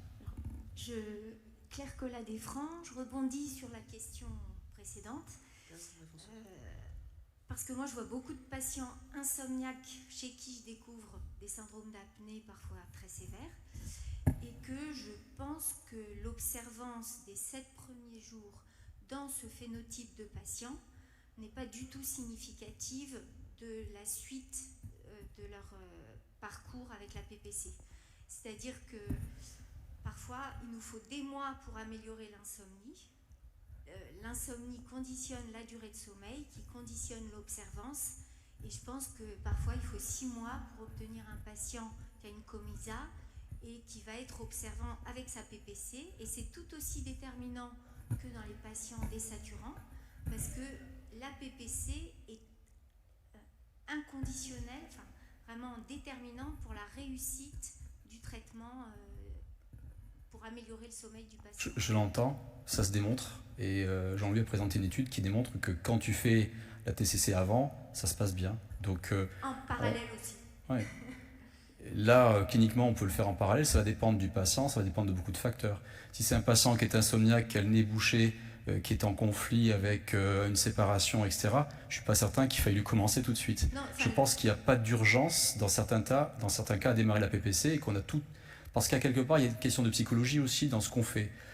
Est-ce que le prestataire est l'unique solution à la prise en charge d'un SAS? Est-ce qu'on n'a pas, nous, des choses à faire avant que le prestataire intervienne? On est sur un schéma qui est un schéma historique, qui était le nôtre. On avait des patients obèses qui n'étaient pas insomniaques, etc. etc. Aujourd'hui, on a affaire à des personnes qui sont plus jeunes, qui sont insomniaques, qui sont avec des IH qui sont beaucoup plus faibles, avec un seuil d'éveil qui est beaucoup plus important. Je pense qu'il faut réfléchir à notre stratégie. Et cette stratégie, elle peut être conditionnée par les moyens locaux aussi. J'ai accès ou pas à la thérapie cognitive comportementale, j'ai la possibilité de la faire facilement ou au contraire j'ai une liste d'attente. Tous ces paramètres de vie réelle conditionnent notre choix de parcours pour le patient, enfin notre proposition de parcours pour le patient. Merci. Dani, il y a encore une dernière question. J'avais une question aussi, par ici. Ah, il va falloir qu'on fasse... alors, question courte, réponse très courte. Honneur aux dames, allez-y.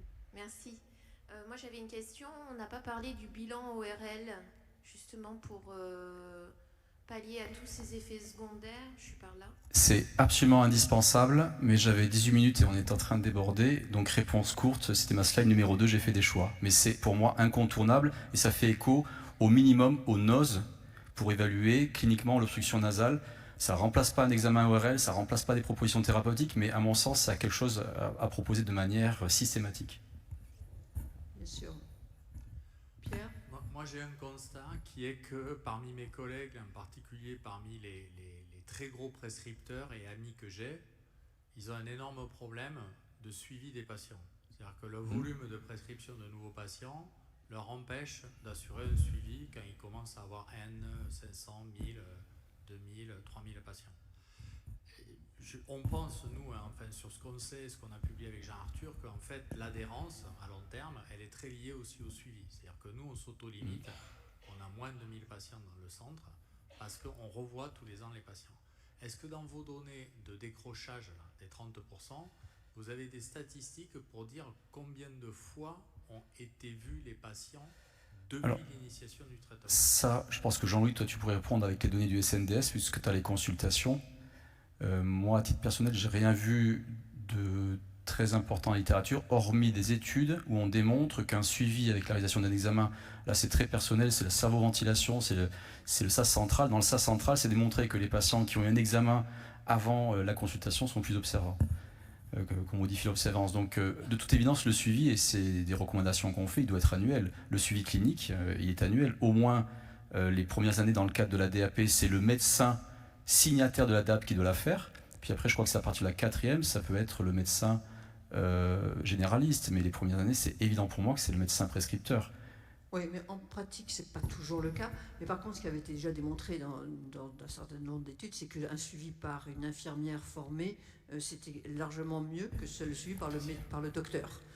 Donc, oui, mais ça sous-entend qu'on est dans un contexte très élaboré d'éducation thérapeutique et de centres spécialisés. Or, je pense qu'un pourcentage important de patients à qui on propose la PPC n'ont pas derrière une structuration. En fait, nous, ce qu'on voit, qu'on reprend et à qui on fait porter la PPC, c'est prioritairement parce qu'il y a l'accompagnement. Et je pense que cet enjeu-là, c'est important en termes d'éducation du corps médical aussi de dire, si vous mettez quelqu'un sous PPC, calez-vous au moins 4 consultes dans l'année pour être sûr que vous le lâcherez pas, quoi. Merci. On va pas faire plus de commentaires sur ce point-là. On va aborder le dernier... déjà là.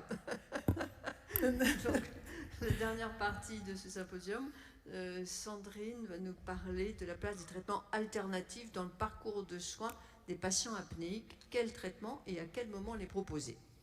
Alors, merci beaucoup Nicole, merci aux organisateurs, merci à Kébir d'avoir proposé ce symposium. Alors Jean-Louis va être déçu parce que je ne vais pas parler des orthèses, je ne vais pas parler de réappareillage. Et comme Dany, j'ai dû faire des choix. Déjà la question, les deux questions qui m'ont été posées étaient quand même assez lourdes et donc voilà, j'ai fait des choix. Donc quel traitement proposer et à quel moment les proposer dans le parcours de soins du patient apnéique et avec tout ce qu'on a dit sur la mauvaise adhésion au traitement.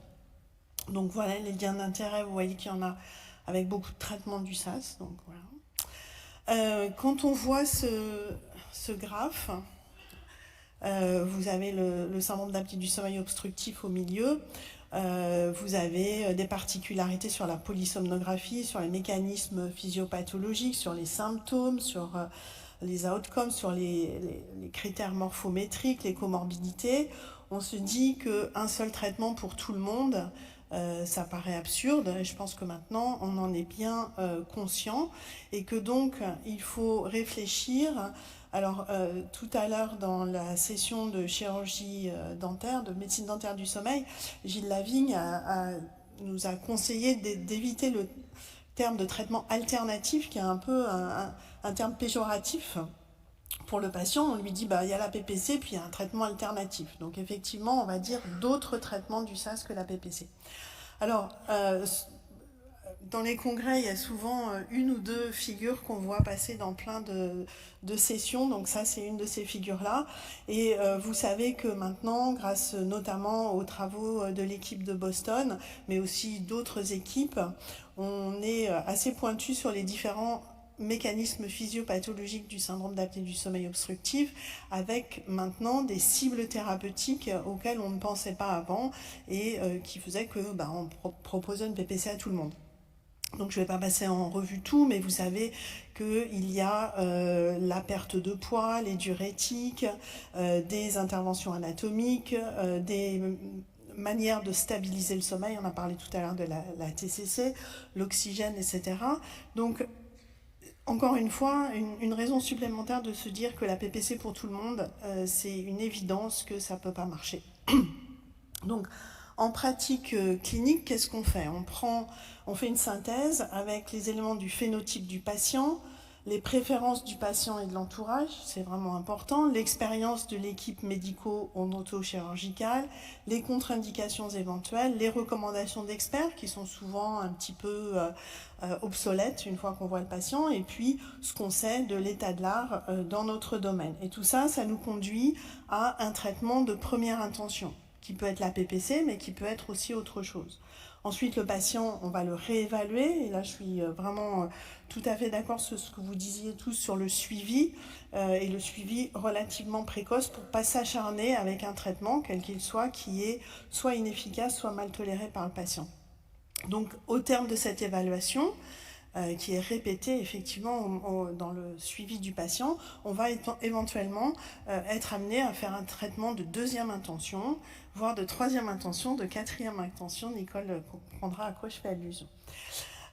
Et donc à chaque fois, il faut réévaluer le patient, il faut réévaluer le traitement qui a été mis en place sur le plan de l'efficacité et de la tolérance, d'où l'importance de suivre les patients en consultation et d'où l'importance effectivement de ne pas avoir des cohortes de patients tellement énormes qu'on ne peut plus les suivre. Donc quels sont, alors j'ai fait cette diapo avant d'écouter Gilles Lavigne, mais quels sont les autres traitements du SAS par rapport à la PPC qu'on peut proposer ? Alors, j'ai fait une liste de ce qui est disponible là maintenant en novembre 2023.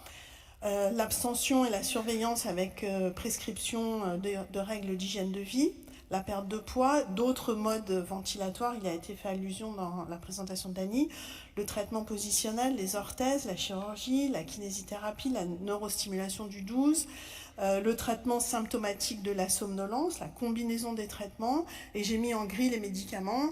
On n'est plus dans le domaine des élucubrations physiopathologiques. Il y a des médicaments qui sont en étude de phase 3, donc qui vont sans doute arriver. Donc j'ai fait un choix. Jean-Louis, je suis désolée, je n'ai pas parlé des orthèses. Il fallait venir à la session ce matin sur la médecine dentaire du sommeil. Et la neurostimulation du 12, il y a eu beaucoup d'informations au cours de ce congrès. Donc j'espère que si vous n'avez pas été au symposium, vous pourrez au moins voir les choses en replay. Et je vais me focaliser sur ces 4 possibilités. Et puis je parlerai aussi de la combinaison de traitements. Alors, est-ce qu'on peut tout simplement ne rien faire et surveiller le patient? Alors, ne rien faire, ça ne veut pas dire bonjour madame, vous n'avez pas d'apnée sévère, voilà, il n'y a pas de traitement, rentrez chez vous. C'est une abstention thérapeutique vis-à-vis de la PPC et d'autres traitements, mais une surveillance et des règles d'hygiène de vie. Alors, vous avez ici un résumé de ce que les Américains proposent. On a un diagnostic de SAS, un diagnostic clinique et paraclinique, et on se pose la question de savoir si le patient est somnolent, s'il a une qualité de vie dégradée, s'il a une hypertension. Et si la réponse à ça est non, on discute s'il y a d'autres raisons de traiter le syndrome d'apnée du sommeil. Il peut y avoir d'autres symptômes. Il peut y avoir d'autres comorbidités qui nous font penser, sur la base de données plus ou moins récentes, que le traitement du SAS a un impact.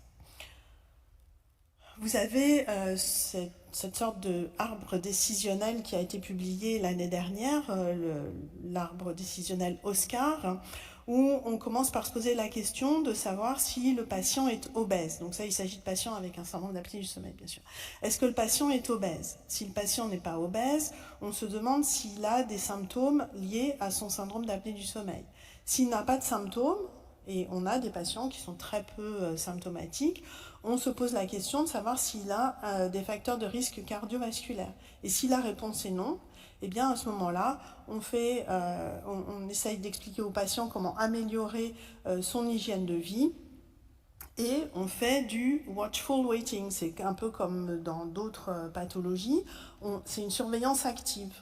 Et éventuellement, on renvoie le patient vers un centre multidisciplinaire. Et vous voyez que, alors ça c'est une proposition, hein, encore une fois, vous allez voir beaucoup de propositions et il faudra évidemment tester leur pertinence.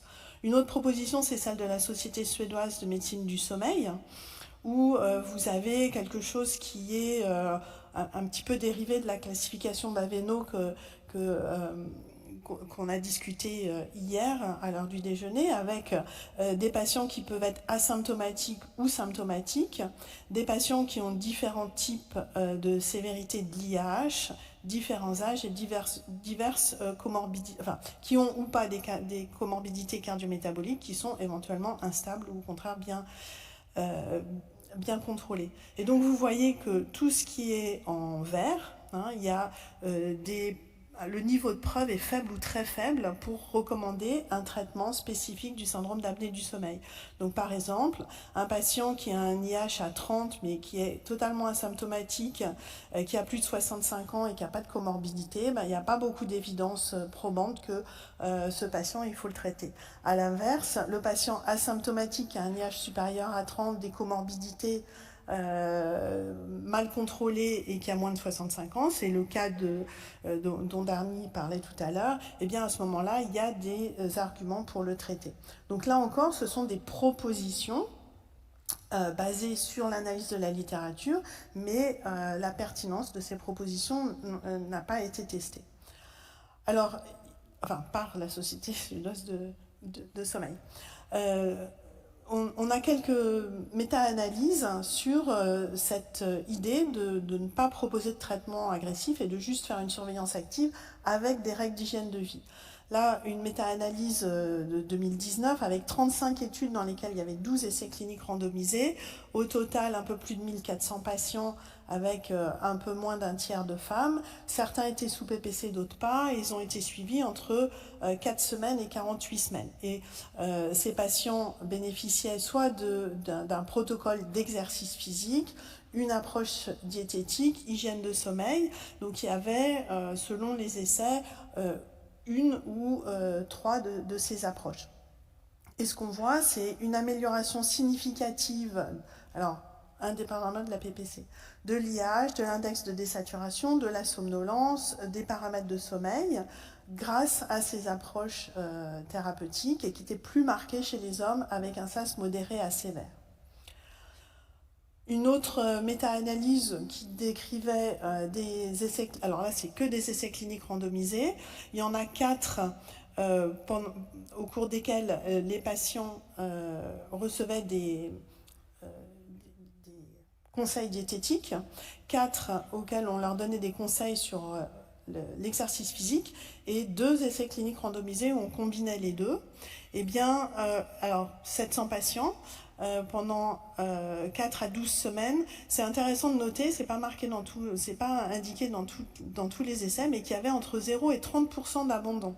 Parce que là, on a beaucoup parlé du manque d'adhésion à la PPC, mais il faut se rappeler qu'on a les mêmes problématiques avec les autres traitements, et si quelqu'un a posé la question pour les orthèses, on a ça avec toutes les thérapeutiques.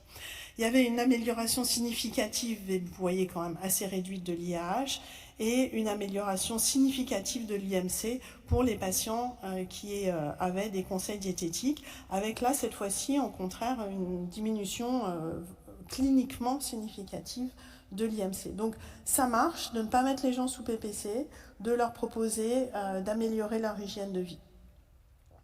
Alors, on peut aller un petit peu au-delà de ça et les aider à perdre du poids. Là encore, une autre méta-analyse sur 35 études, 7500 patients, dont une majorité de femmes, suivis environ 2 ans, et à qui on va proposer une chirurgie bariatrique. La réduction pondérale à 1 an est d'environ 16% du poids initial, et ça se maintient à 3 ans. Et les auteurs là ont regardé dans ces différentes études quel était le taux de résolution des comorbidités en ciblant 4 comorbidités, le diabète, l'hypertension, la dyslipidémie et le SAS obstructif. Et vous voyez qu'il y a environ un patient sur 2 pour lequel, ou laquelle plutôt, le plus souvent, la chirurgie bariatrique avec cette réduction pondérale d'environ 15% du poids corporel initial est efficace, et vraisemblablement les patients n'ont pas besoin de traitement adjuvant.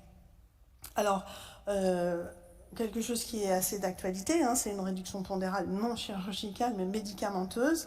Là, je vous ai mis un extrait des recommandations pour la prise en charge de l'obésité de l'adulte niveau 2 et niveau 3. Niveau 2, c'est le médecin spécialiste de l'obésité. Niveau 3, ce sont les centres spécialisés de l'obésité ou les CHU.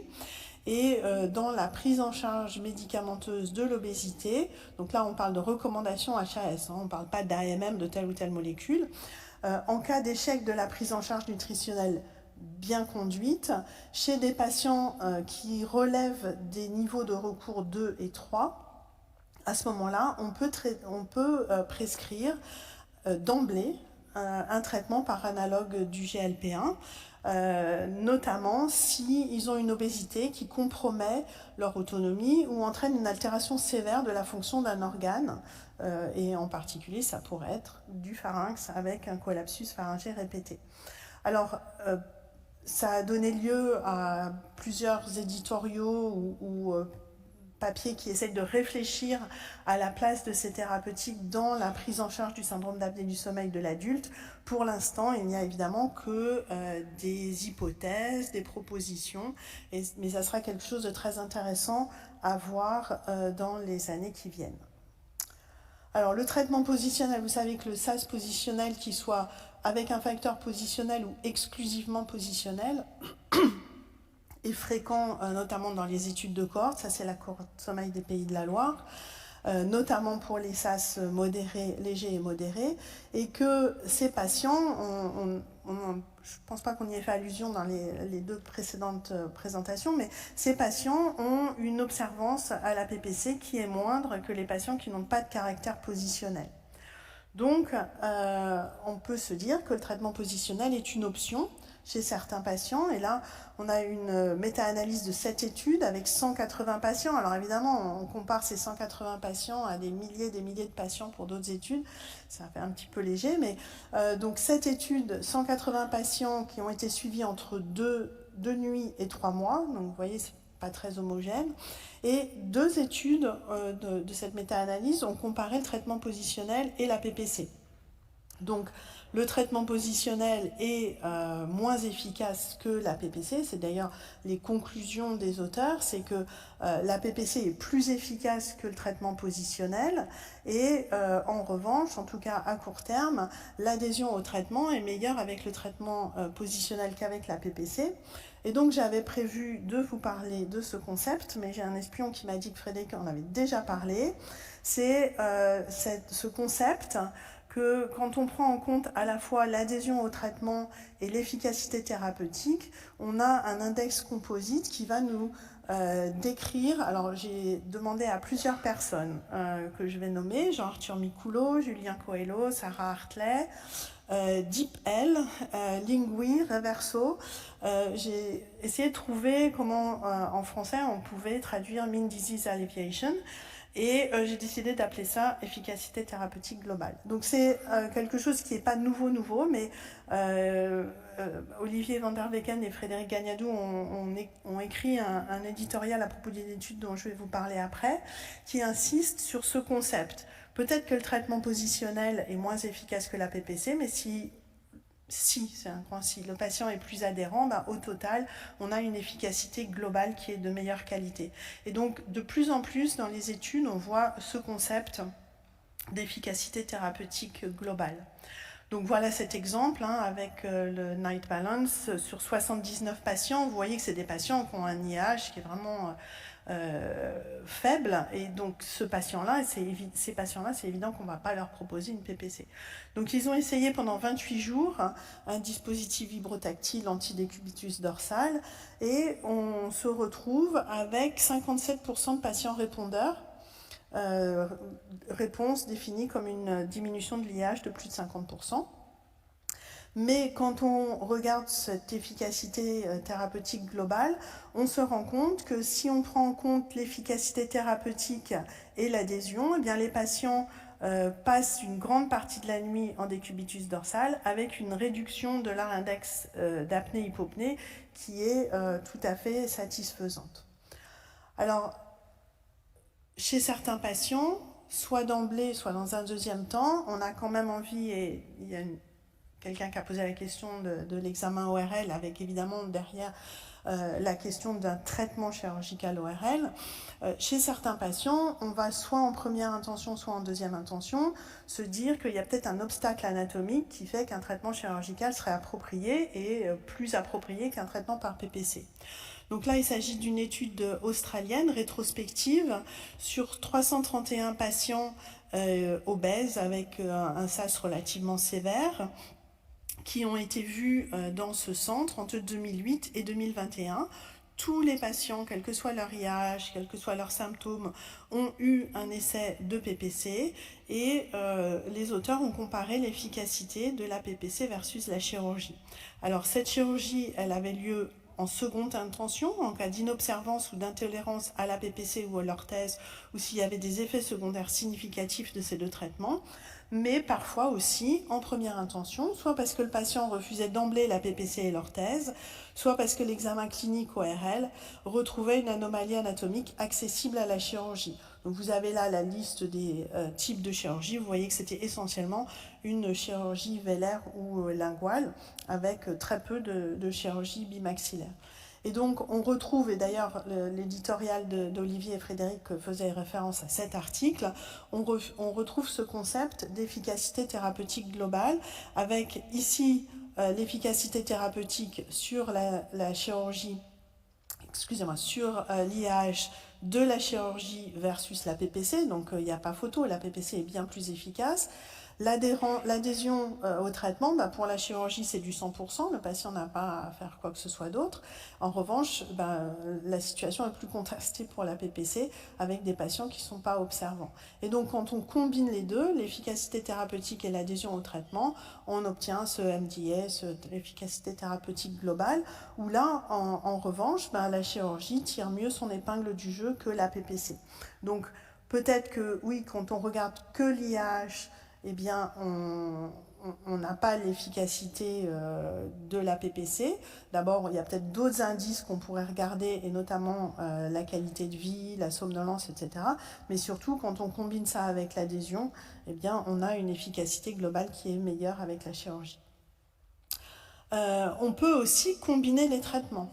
Là, il s'agit d'une étude qui a déjà été montrée ce matin, une étude belge sur 20 patients qui avaient un syndrome, qui avait des apnées positionnelles sous orthèse, donc avec un IH supérieur ou égal à 5, qui passait plus que 20% du temps en décubitus dorsal et qui avait un IMC stable. Donc ces patients qui ont un IH résiduel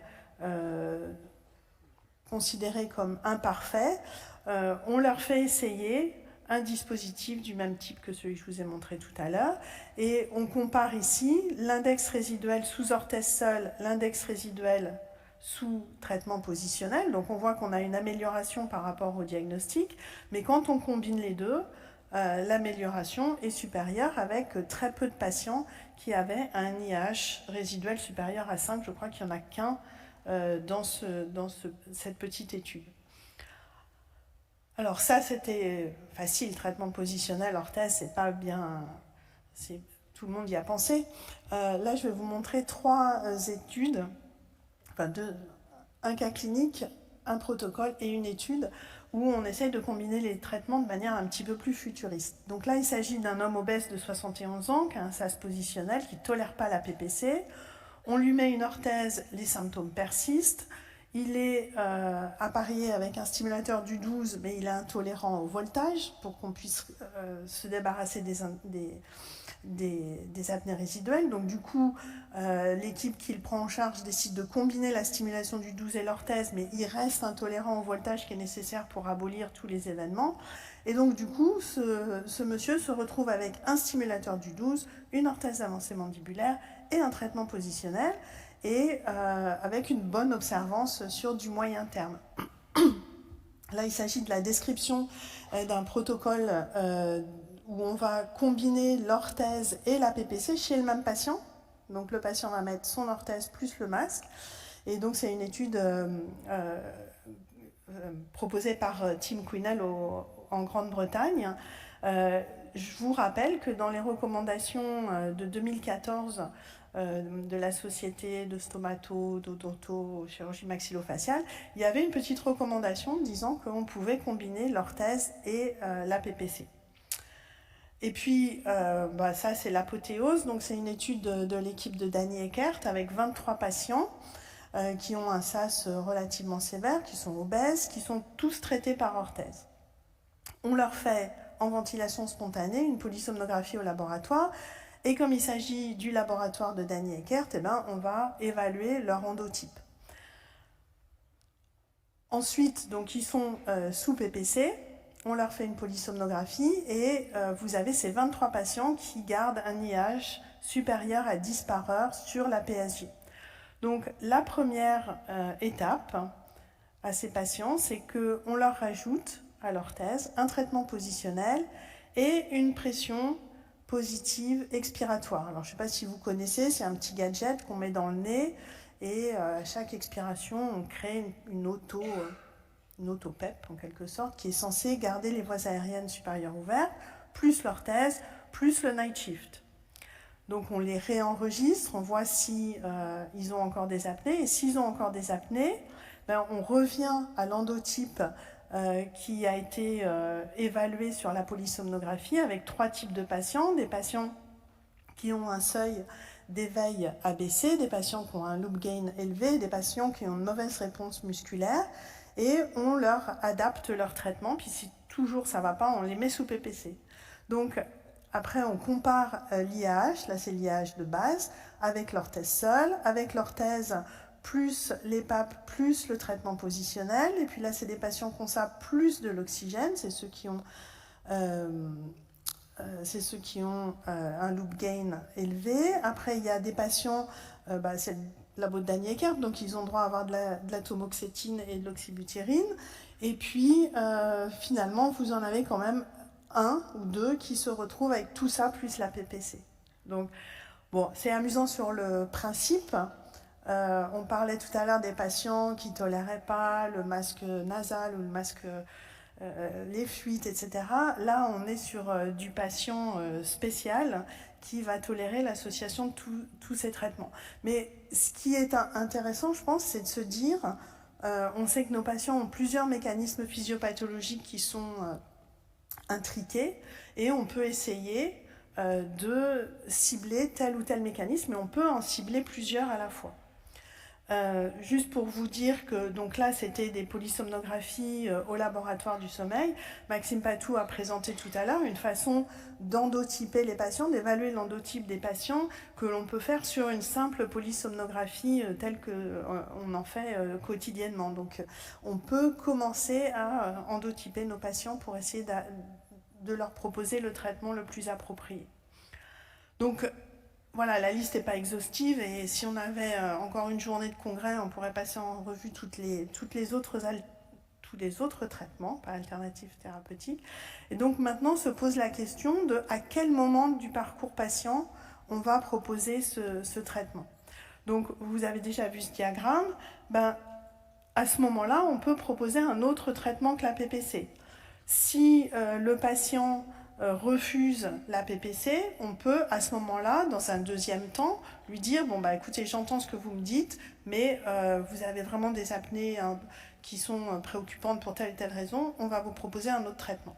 Donc vous connaissez cette figure qui montre la trajectoire d'observance à la PPC chez les patients, avec des patients qui d'emblée sont très observants. D'emblée sont très observants, même si la durée d'utilisation est un petit peu moindre. Et puis, il y a certains patients chez lesquels on se dit, par exemple ici, au début ça commençait pas fort, c'est resté pas fort, avec beaucoup de variabilité, et peut-être que ces patients, ici, on peut leur proposer une alternative. Ceux-là, ils oscillaient aux alentours de 6-7 heures par nuit, puis là, tout d'un coup, ils abandonnent. On peut leur proposer une alternative à la PPC. Mais en fait, il y a plein d'autres moments auxquels on peut proposer une alternative. Alors, peut-être que ceux-là, on pourrait les détecter avec tout ce que vous avez dit précédemment, et notamment tout ce que Jean-Louis a décrit. Ceux-là aussi, on peut se dire, on ne va pas s'acharner avec un patient qui a un mode d'utilisation assez irrégulier. Ceux-là aussi, si on pouvait prédire lesquels ça serait, on pourrait éviter 3 mois de PPC pour rien. Mais regardez ceux-là, on pourrait se dire, là, le patient ne réagit pas bien, allez, on va changer notre fusil d'épaule, alors qu'en fait, il suffisait d'attendre et le patient va mieux. Donc, c'est vrai que quand on écoute les présentations précédentes, on a l'impression que l'observance, de toute façon, tout est joué avant même qu'on fasse le diagnostic. Et donc, c'est assez... c'est ce que Vincent disait, c'est assez décourageant. Mais en fait, il y a quand même des patients pour lesquels nos efforts portent des fruits. Et donc, il ne faut pas non plus proposer trop tôt l'alternative à la PPC. Alors, maintenant, je vais juste... Oui, je suis en train de conclure. Moi, je vous dis, quand je pense qu'il faudrait proposer une alternative à la PPC, dans un SAS léger ou peu symptomatique, chez le patient chez lequel on peut cibler un facteur physiopathologique ou plusieurs, les patients qui sont d'emblée réticents à la PPC, les patients qui sont inobservants ou non adhérents à la PPC, ce n'est pas la peine de renouveler DAP après DAP après DAP avec 2 heures d'utilisation, en l'absence de contre-indication évidemment, et si on a des facteurs prédictifs d'une bonne réponse à l'autre traitement. Donc qu'est-ce qui nous manque pour avancer ?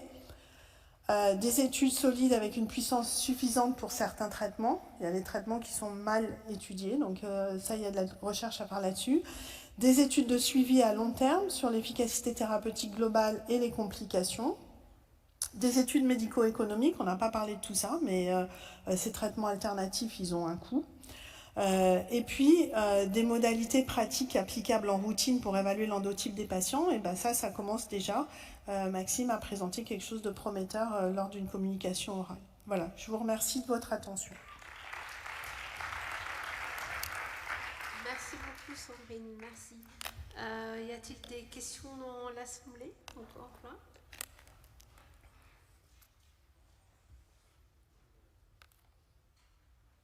T'as une question, Dani ?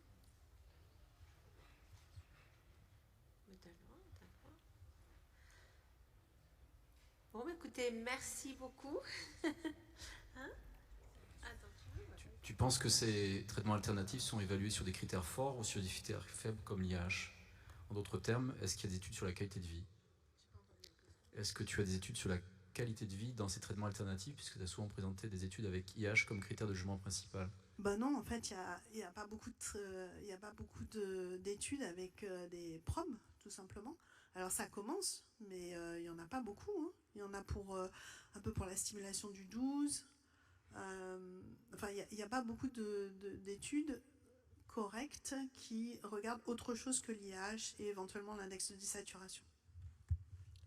Donc beaucoup de travail à faire. Bon. Bah ça y est, non, pas bon de fait le congrès est fini, donc bon retour et à bientôt.